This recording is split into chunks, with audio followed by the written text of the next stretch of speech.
ఈ రోజే డౌన్లోడ్ చేయండి. మీ ఫేవరెట్ షోస్ చూడండి.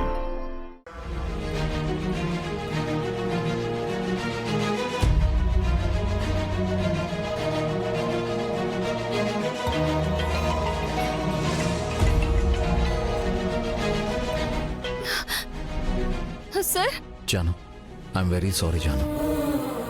చాలా వర్క్ బిజీలో ఉండి రాలేకపోయాను. అసలు ఏంటి సార్ ఇది? ఒక్క ఫోన్ కూడా చేయాలనిపించలేదా మీకు? అసలు టైం దొరకలేదా? సాయంత్రం వస్తానని వెళ్లారు, మళ్ళీ బెంగళూరు వెళ్ళానని మెసేజ్ పెట్టారు. కనీసం ఒక్క ఫోన్ కూడా చేయాలనిపించలేదా? నేనున్నానని మర్చిపోయారా? Janu Janu Janu Janu, I'm very sorry Janu. నేను చెప్పేది విను. ఇప్పటి వరకు చాలా ఇంపార్టెంట్ వర్క్లోనే ఉన్నాను. ఇక్కడ సిగ్నల్స్ కూడా సరిగ్గా లేవు. సార్ వస్తున్నారు కదా ఇప్పుడు? లేదు జాను, ఇంకా టైం పడుతుంది. ఇక్కడ వర్క్ మొత్తం ఫినిష్ చేసుకుని వచ్చేస్తాను. ఏంటి సార్? నువ్వు నా గురించి ఏం కంగారు పడకు. టైంకి తిని హ్యాపీగా ఉండు. కావాలంటే మీ ఫ్రెండ్ విశ్వ ఉన్నాడు కదా, తన్ని ఇంట్లో ఉండమని చెప్పు. సరే, మీరైతే పని త్వరగా పూర్తి చేసుకుని రండి. నేను కాల్ చేసినప్పుడు ఆన్సర్ చేయండి. సరే జాను, ఉండనా మరి? త్వరగా వస్తారు కదా, మీకోసం నేను ఎదురు చూస్తూ ఉంటాను. Okay, bye Janu.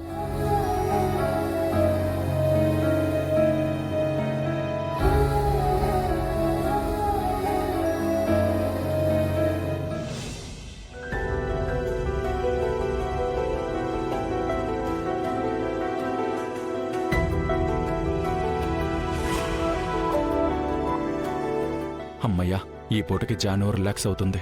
కానీ తర్వాత ఎలా మేనేజ్ చేయాలి?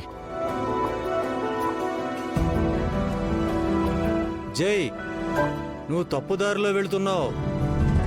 లేదో, తప్పుని సరిదిద్దుతున్నాను. నువ్వు ఇంట్లో లేవనుకుని వాడు ఎలా మాట్లాడుతున్నాడో చూసావా? వాడు అలాగే మాట్లాడాలి, అలాగే బిహేవ్ చేయాలి.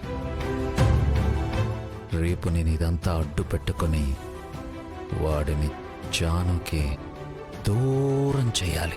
వాడంతా చేస్తున్నా చూస్తుంటే నీకేం అనిపించట్లేదా?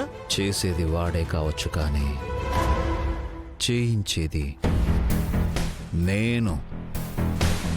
ఎందుకంటే వాడు నాకు జానుకు మధ్యలో మా బంధాన్ని ఇబ్బంది పెట్టాలని చూశాడు. అది గాలైనా సరే, వాడైనా సరే ఉండనివ్వను.